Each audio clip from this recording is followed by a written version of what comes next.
Nous avons Philippe. Les personnes capables de se nourrir exclusivement de lumière seraient-elles plus spirituelles que les autres? Merci Philippe. Super question. J'ai cru ça. C'est-à-dire, moi, j'ai un peu idolâtré ces gens qui se nourrissent de lumière parce que c'est vrai que c'est formidable. Et c'est même impensable. C'est même impensable de pouvoir ne plus manger. Donc j'ai cru c'est des dieux, quoi. C'est des demi-dieux ou voilà, ils ont voilà. Donc j'ai cru que c'était des gens qui avaient énormément fait de travail sur eux et des gens qui avaient justement, c'était des maîtres spirituels pour moi. Et je me suis aperçu que non. En fait, il y a des gens, alors je ne dis pas que tous, mais il y a des gens qui se nourrissent de lumière, ils ne sont pas des maîtres spirituels. C'est comme, voilà, il y en a qui sont doués pour écrire, il y en a qui sont doués pour parler, il y en a qui sont doués pour faire des maths, il y en a qui sont doués pour conduire un véhicule, il y en a qui sont doués manuellement, il y en a qui sont plutôt doués intellectuellement. Voilà, c'est comme si c'était pour certains une faculté qui est là, facile, et donc on en fait des gens incroyables, mais non, pas du tout. Puisque j'en côtoie, j'ai vu, alors c'est pas pour dire du mal d'eux, pas du tout, c'est pour vous dire qu'ils sont comme tout le monde, qu'ils ont eux aussi leurs soucis, c'est-à-dire eux aussi, pour certains, ils ont des problèmes à régler avec l'argent, par exemple. D'autres, ils ont des problèmes à régler avec le relationnel. D'autres,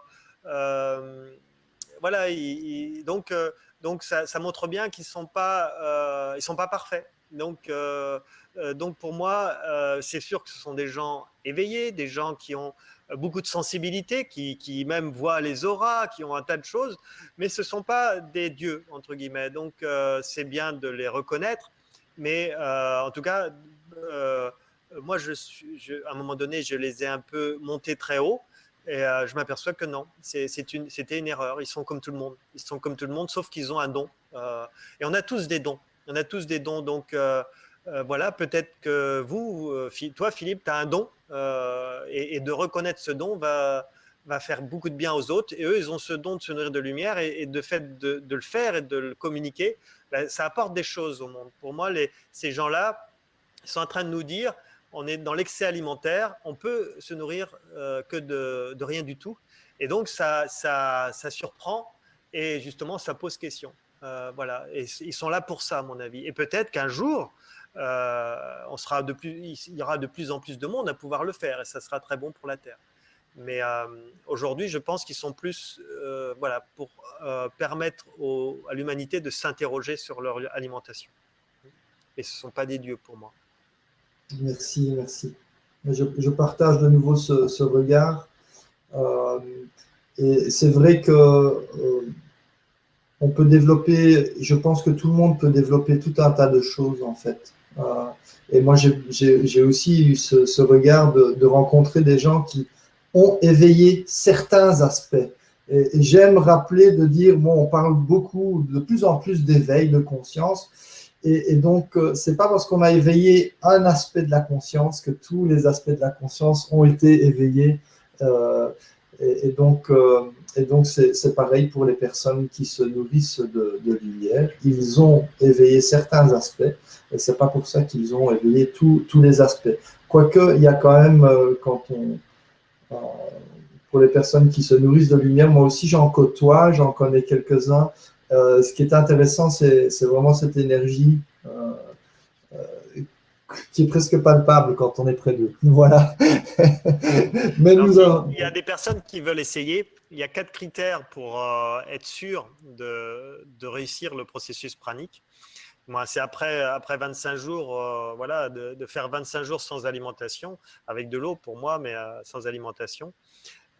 Et au bout de ces 25 jours, le poids est stable. Donc, le poids ne doit plus bouger, sauf si on a beaucoup de surpoids et qu'il faut mincir encore un peu. On doit avoir eu beaucoup d'énergie, c'est-à-dire la personne n'est pas fatiguée, mais absolument pas fatiguée du tout. Elle n'a pas de sommeil, donc elle dort une demi-heure ou 2 heures par jour, mais elle n'a pas de sommeil. Et le quatrième critère qu'on peut tester, c'est qu'il n'y a pas de rejet de corps cétonique. Donc la personne peut tester ses urines et il ne doit pas y avoir de corps cétonique dedans. S'il y a des corps cétoniques, c'est que la personne jeûne. Donc c'est 4 critères que l'on peut utiliser pour voir si on se nourrit de lumière ou pas. D'accord, merci. Alors, on va passer à la prochaine question. Bertrand, pour commencer le jeûne, certains préconisent une purge. Cela est-il obligatoire? Pour quelles raisons? Donc bah, ça, en fait, c'est ce que je disais, la douche rectale. Moi, je préfère la douche rectale, mais pourquoi pas la purge ou l'hydrothérapie du côlon. Voilà, après, chacun choisit sa méthode. Donc la purge, en général, c'est le chlorure de magnésium. On prend du chlorure de magnésium, c'est pas très bon, mais on prend un verre, 2 verres, 3 verres, jusqu'à temps qu'on a une diarrhée et que, voilà, avec la diarrhée, tout se vide. D'accord. Alors, chlorure de magnésium, j'en profite pour en parler un peu. Le chlorure de magnésium, c'est un antibactérien, antiviral puissant. Donc, c'est bien de l'utiliser quand on a des rhumes ou quand on a un problème de santé. Mais ne pas faire de cure. Il y a des personnes il y a une confusion avec le chlorure de magnésium, le magnésium. Ils font des cures de chlorure de magnésium. Et non, le chlorure de magnésium abîme les reins, abîme le foie. Donc, ce n'est pas quelque chose à faire sous forme de cure. On le fait de manière ponctuelle pour une maladie, pour une infection, pour une purge, mais pas faire des mois de chlorure de magnésium. On abîme nos reins. On s'abîme en faisant ça. Et une cure du foie, moi j'ai voulu te poser la question, faire la cure du foie avec le sulfate de magnésium. euh, est-ce que c'est bon de libérer le foie avant de faire un jeûne? Alors pour le foie, oui, c'est bien d'aider le foie. Moi, je recommande, alors sulfate de magnésium, je ne sais pas, il faudrait voir, mais moi, je recommande plutôt les plantes. Donc, en général, j'utilise l'ortie, la bardane, le pissenlit en plantes fraîches. Ça permet d'aider le foie à se régénérer, à se nettoyer. Et il y a plein de produits. Vous pouvez utiliser, en France, c'est le Léning 114. Ça doit exister en Belgique, mais le Léning 114, ça aide pour les personnes fortes. Le Léning 110 pour les personnes plus fragiles. Mais ça peut être aussi l'aubier de tilleul, faire des cures d'aubier de tilleul ou des cures de desmodium, selon les cas, pour nettoyer le foie, pour soulager le foie avant le jeûne. Ouais, c'est bien. D'accord, merci. Alors, nous avons Nadège ici. Bonjour Eric, je viens de faire un jeûne avec toi en octobre. Je fumais, j'ai diminué lors du réglage alimentaire et je ne fume plus. Le jeûne a coupé l'envie de fumer définitivement et je suis ravi de m'être débarrassé de cette accoutumance. Par contre, depuis, je perds vraiment mes cheveux. Je panique car j'en ai pas beaucoup. Ils sont fins de surcroît. Je mange des huîtres toutes les semaines, graines germées, crudités, enfin la triade, comme tu me l'as indiqué. Que dois-je faire? Demande-t-elle. Bah, bravo Nadège pour la cigarette. C'est génial. C'est vrai que le jeûne peut aider, hein. Si on décide d'arrêter de fumer, si on décide de sortir de certaines accoutumances, le jeûne va aider. Alors ensuite, pour la perte de cheveux, ben, en fait, c'est vraiment continuer ce que tu fais. Manger frugalement, mais continuer les huîtres. Si nécessaire, complémenter avec du fortior. Voilà, mais je ne désespérerai pas, hein, ça devrait revenir avec une alimentation équilibrée comme tu le fais. Et voilà, moi je ne vois rien d'autre en dehors des huîtres et peut-être le fortior si nécessaire. Mais voilà, en tout cas, n'hésite pas à m'envoyer un email. Je crois que tu l'as fait d'ailleurs, mais n'hésite pas à m'envoyer un email et on peut regarder à ça en plus en détail. Voilà. D'accord. Alors, Francis, merci pour cette conférence. Jeûne et cancer, pouvez-vous expliquer pourquoi beaucoup de centres de jeûne n'acceptent pas les cancéreux? Excellente question. Merci de la poser. Et je vais lui expliquer pourquoi beaucoup de centres de jeûne ne prennent pas de cancéreux. C'est parce que justement, il n'y a pas l'accompagnement sur l'alimentation ou l'accompagnement à l'alimentation n'est pas approprié. Beaucoup de centres de jeûne sont soit dans de l'alimentation dissociée, soit dans du végétarisme. Et moi, comment j'explique de manière synthétique, de manière imagée, le jeûne, voilà, vous héritez d'une maison. Vous héritez d'une maison, là c'est votre corps, une maison délabrée. Vous avez des poutres qui sont abîmées, vous avez des briques qui sont abîmées. Voilà, votre corps est abîmé peut-être de cette même manière. le jeûne va vous permettre d'enlever ce qui est délabré. Il va enlever la poutre, il va enlever la pierre qui est abîmée. Mais derrière, il faut une bonne alimentation. Il n'est pas question de pouvoir remplacer la poutre avec de la paille ou de la pierre avec là aussi de l'herbe. C'est pour ça qu'après le jeûne, il faut vraiment suivre le réglage alimentaire que je propose et qui donne vraiment des effets. Moi, j'ai vraiment des très bons résultats en utilisant la triade, c'est-à-dire crudité variée, un féculent, une protéine, parce que chaque aliment est nécessaire. Les crudités variées vont apporter vitamines, minéraux, le féculent va apporter le glucose et la protéine va apporter les acides aminés. Et le corps en a besoin.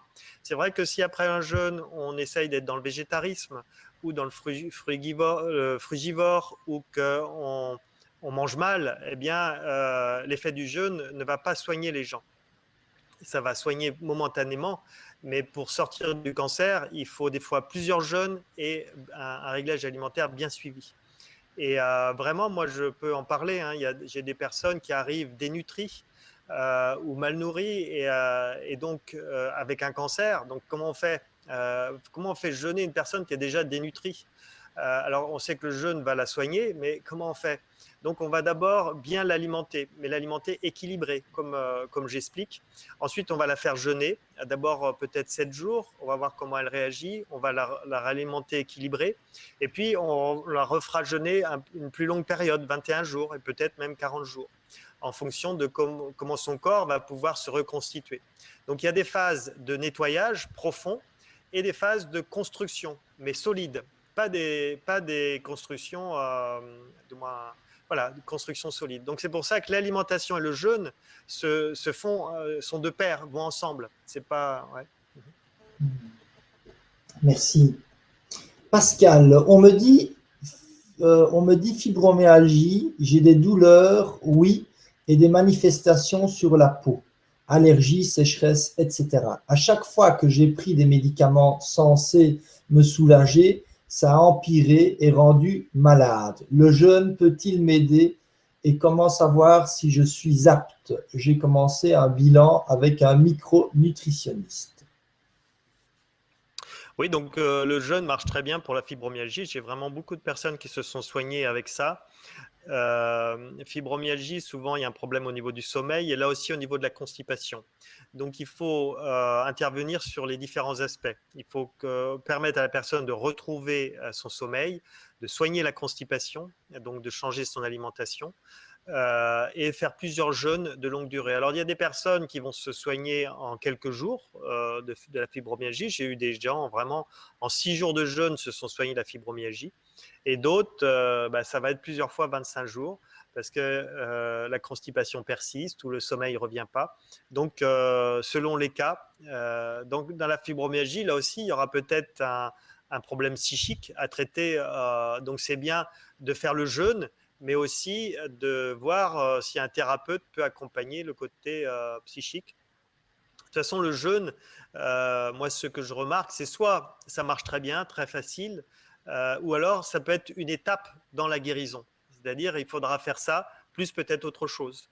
Parce que c'est peut-être, la personne devra découvrir plusieurs choses avant d'être totalement guérie. D'accord. Alors, on a ici Patricia. Bonsoir. Je suis tentée par une semaine de jeûne et randonnée. Je précise que je n'ai pas de soucis de santé ni de poids. Ce serait surtout pour une démarche pour clarifier mes idées et peut-être une découverte spirituelle. J'ai 66 ans, sportive et ne prends aucun médoc. Je ne voudrais pas perdre du poids par contre. Merci pour votre réponse. Donc voilà, après, oui, pourquoi pas, le jeûne et randonnée, mais il faudrait qu'elle fasse pas plus d'une heure de marche par jour, quoi, hein, surtout 66 ans. Donc surtout si elle est sportive. Si c'est une sportive, elle peut faire du sport en dehors du jeûne. Moi, je recommande de faire du sport justement à la reprise alimentaire, où là, on se muscle. Mais là, dans le jeûne, je recommande plutôt de faire des petites marches, donc marche d'une heure, tranquillement, pas trop se solliciter. Voilà, là, c'est plutôt un moment de repos Elle doit plutôt se reposer et être au contact de la nature, c'est très bien, et des petites marches. Pour moi, c'est ma recommandation. D'accord, merci. Donc on a Eddie qui répond oui, il a mis plein dans le mille. J'ai eu un ulcère, j'ai des douleurs de dos, j'ai aussi un extracteur de jus. Merci mille fois Michael et Eric. J'ai d'autres personnes qui reposent plusieurs fois les mêmes questions parce qu'ils ont des problèmes de connexion. Je suis désolé, on ne pourra pas revenir sur vos questions. Par contre, vous avez la rediffusion, donc vous pourrez revoir autant de fois que vous voulez cette conférence, ce témoignage. Et je pense qu'on va pouvoir répondre à toutes les questions si vous arrêtez de poser des questions. Mais je vois que la liste est en train de rapetir, donc on est presque à la fin. Alors, je vais quand même la poser cette question. Quelle différence entre hydrothérapie du côlon et douche rectale? Donc, en fait, la douche rectale, vous le faites vous-même. C'est un boc de 2 litres où vous mettez de l'eau à 37 degrés, de l'eau que vous faites infuser de la camomille, et vous mettez votre eau à 9 grammes de sel par litre. Donc, c'est à peu près 2 cuillères à soupe de sel que vous mettez dans votre eau. C'est important que ça soit à 37 degrés. Il ne faut pas que ce soit trop chaud parce que là, vous risquez le malaise vagal. Il ne faut pas que ce soit trop froid, c'est désagréable. Donc, à 37 degrés. Et avec ce boc, vous allongez et vous laissez l'eau pénétrer dans l'anus. Et l'eau, idéalement, vous laissez toute l'eau pénétrer. Et après, vous allez sur les toilettes et il y a un réflexe naturel qui se passe où vous allez vider vos intestins. Et ça, vous pouvez le faire tous les jours de jeûne ou tous les 2 jours en fonction de comment vous sentez. L'hydrothérapie du côlon, là, ça demande l'intervention d'un spécialiste qui, lui, va avec 2 canules, une canule où l'eau va arriver et les sels vont partir dans l'autre canule. Donc, c'est plus, là, ça va aller plus loin au niveau des intestins. Moi, je ne l'ai jamais fait personnellement, hein, donc, mais il y a beaucoup de gens qui s'en sentent très bien. Il faut que ça soit bien fait, là aussi avec de l'eau isotonique, parce que sinon la personne risque la déminéralisation. Mais beaucoup de gens s'en sentent très bien. Moi, j'ai un penchant pour la douche rectale parce que je l'ai découvert moi-même, parce que j'en ai eu beaucoup de bénéfices, mais voilà, pourquoi pas l'hydrothérapie du côlon, pourquoi pas aussi, hein, mais c'est plus intrusif et voilà, ça demande l'intervention d'un thérapeute, donc vous n'êtes pas autonome par rapport à ça. Vous ne pouvez pas le faire quand vous voulez, il faut vous déplacer, tout ça. Merci. Alors, Yvonne, j'ai des poussées d'eczéma de temps en temps. Que pourrait m'apporter le jeûne dans cette situation? Merci beaucoup. Donc oui, bah, en fait, l'eczéma, c'est quoi? Alors, eczéma, psoriasis, tous les problèmes de peau, ça informe que le corps est intoxiné. Pourquoi? Parce que si la peau est en train de réagir, c'est que les toxines n'ont pas pu sortir par les selles, n'ont pas pu sortir par les reins, le foie n'a pas pu les traiter. Ça marche par étapes. C'est d'abord les selles, après les reins, après le foie, après les poumons. Quand ça arrive à la peau, c'est que tous ces stades n'ont pas été respectés. Donc là, ça sort par la peau, sous forme de psoriasis ou sous forme d'eczéma. Donc le jeûne, c'est extrêmement efficace pour l'eczéma. Hein, les eczémas s'en vont très vite avec le jeûne. Mais après, il faut regarder aussi pourquoi elle a cet eczéma. Peut-être que, alors, voir si elle a toute sa vie eu un eczéma. Donc, elle a probablement un foie qui est très fatigué. Donc, il faudra travailler sur le foie. Et là, en général, c'est du soufre qui, bon, mais là, ça demande une consultation pour voir plus précisément. Souvent, l'eczéma, c'est aussi un problème d'oméga 3 dans la nourriture. Donc, il faut qu'elle pense à apporter de l'oméga 3 dans sa nourriture. Donc, les oméga 3, on le trouve dans les huîtres. On le trouve dans les œufs dont les poules mangent de l'herbe. On trouve dans le beurre au lait cru un petit peu. Voilà où est-ce qu'on trouve dans les noix. Hein, donc les noix, le colza, l'huile de noix, si elle n'a pas été chauffée. Donc dans les poissons gras. Donc dans la sardine, non, donc ça demande des poissons crus, hein, parce que si c'est cuit, les oméga 3 sont très sensibles à la température. Donc dès qu'on chauffe, ça abîme l'oméga 3. Ou sinon, il faut complémenter. Donc, il y a plein de gélules oméga 3 aujourd'hui possibles. Il faut bien choisir son oméga 3 pour aider la peau. Mais probablement, si elle a un eczéma, il y a aussi, là aussi, il faut qu'elle revoie dans son hygiène de vie. Peut-être trop de fromage, peut-être suralimentation, peut-être du sucre dans du grignotage. Donc, il faut voir tout ça pour pas que l'eczéma, parce que le jeûne va soigner, mais si elle ne fait pas le changement entre le jeûne, ça reviendra. D'accord, merci. Alors, on a encore deux questions. Myriam, j'ai jeûné et au bout du 9e jour, je commençais à voir des traces énergétiques, des mouvements de mes mains. Difficile à expliquer, mais c'est comme des auras qui se suivaient, comme par exemple la fumée d'une voiture qui la suit. C'était très beau, mais était-ce une guérison, demande-t-elle. Là, c'est un cas très personnel. Je ne peux pas dire. Mais oui, il y a des personnes qui, avec le jeûne, voient les auras. Hein. Donc, on ne sait pas si c'est... voilà, mais il y a des personnes qui à travers le jeûne, bon, il y a des gens qui n'ont pas besoin de jeûner pour voir les auras, mais d'autres, avec le jeûne, développent ces capacités. C'est peut-être aussi parce que le jeûne nettoie le corps physique, mais nettoie aussi le corps éthérique. Les gens, on voit bien, hein, les gens, quand ils jeûnent, deviennent de plus en plus beaux et leur aura s'améliore. C'est-à-dire les gens qui voient les auras voient l'aura du jeûneur qui est beaucoup plus lumineuse. Donc, oui, sans doute qu'elle a des facultés naturelles qui se développent avec le jeûne. Mais ça, c'est juste une hypothèse. Hein. Ça, je ne sais pas du tout. D'accord. Alors, je vais encore juste, il y a des questions qui arrivent sans cesse, donc on va encore juste répondre à une question. Je vous invite à venir à l'atelier si vous voulez poser d'autres questions, parce qu'il y aura aussi un espace pour des questions-réponses. Alors, nous avons Ursula qui dit: je jeûne depuis une semaine et j'ai des problèmes pour dormir. Et je la pose parce que je sais que voilà, c'est très très fréquent. Soit que je ne trouve pas mon sommeil, soit que je me réveille après 3 heures de sommeil sans me rendormir. Que puis-je faire pour dormir un peu plus? Mais peut-être n'est-ce pas nécessaire, dit-elle. Elle finit bien La par réponse est dans la dire ça. question. Voilà, exactement. La réponse est dans la question. Quand on jeûne, il y a plusieurs étapes. Il y a d'abord le sommeil qui est perturbé par la détoxination. On a des douleurs, on a des gènes, donc là on dort mal. Mais on sait qu'on dort mal, c'est lié à la douleur. Mais une fois que les douleurs sont passées, après le 4e jour, on dort moins. Et là, ce n'est pas qu'on est gêné par les douleurs ou par le jeûne, c'est qu'on dort moins.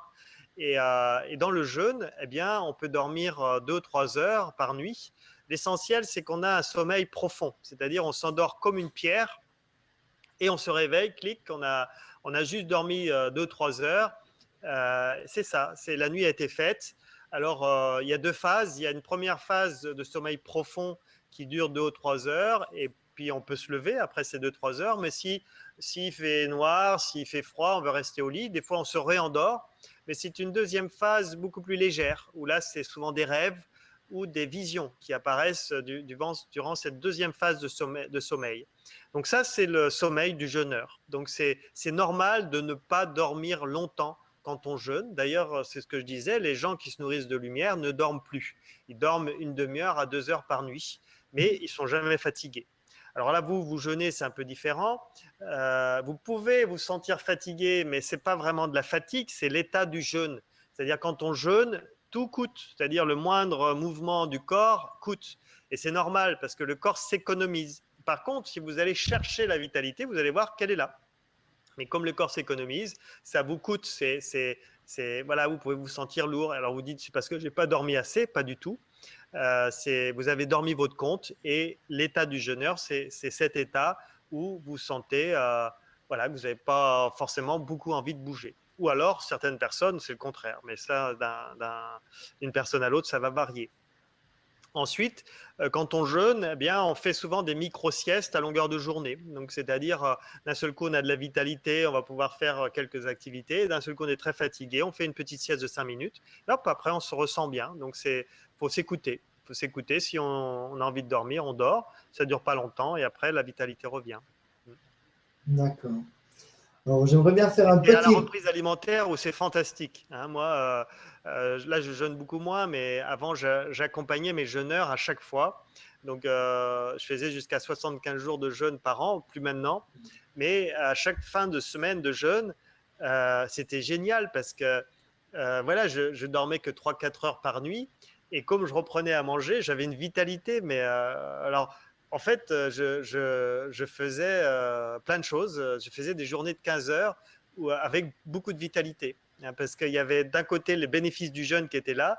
Et comme je me nourrissais léger, bah, j'avais plein de vitalité, quoi. Parce que quand on se renourrit, normalement, la vitalité revient. Hein. Après, ça dépend d'une personne à l'autre, mais normalement, la vitalité revient. Ouais. Et moi, je peux vraiment témoigner aussi de ce phénomène de dormir plus que 2 heures, 3 heures et d'avoir tellement du temps et tellement de l'énergie, c'est assez impressionnant. Et au début, j'étais demandeur d'ailleurs d'avoir beaucoup plus de temps, de pouvoir faire beaucoup plus de choses parce que j'ai une vie qui est très remplie. Mais pour finir, après une semaine, 2 semaines, eh ben, on a fait tout ce qu'on devait faire. Et là, se pose une nouvelle question, qu'est-ce qu'on fait avec tout ce temps? Mais bien sûr, on s'habitue à toute chose pour finir, mais c'est vrai que c'est un aspect qui est extraordinaire à travers le jeûne, ou notamment le fait de se nourrir de lumière. Et il y a ce phénomène, en fait, où on a plus d'énergie et c'est vrai qu'on récupère plus vite, en fait. Hein. Donc le sommeil est beaucoup plus réparateur, j'ai l'impression. Et puis, on n'a plus de digestion, on ne perd pas notre énergie à digérer tout ce qu'on a mangé en trop et à éliminer des choses qui ne sont pas nécessaires ou voire contre-productives dans notre corps. Merci Eric et je te passe le mot de la fin. Merci Mickaël pour cette visioconférence, c'est très agréable, je te remercie beaucoup. J'ai passé un bon moment, j'ai passé un bon moment avec toi. Alors c'est vrai que je ne vois pas les auditeurs, mais je les remercie aussi, ceux qui nous ont suivis, et merci pour leurs questions. Et donc mon mot c'est de tous vous inviter à oser le jeûne, hein, ceux qui ne l'ont pas osé. Oser le jeûne et l'alimentation saine. C'est vraiment, voilà, moi j'incite le plus de monde possible à oser faire ça.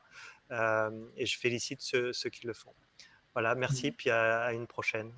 Et pour tous ceux qui veulent retrouver Eric, allez sur son site www.jeûnerpourlasanté.fr. Voilà, merci à tous, une bonne soirée et à très bientôt.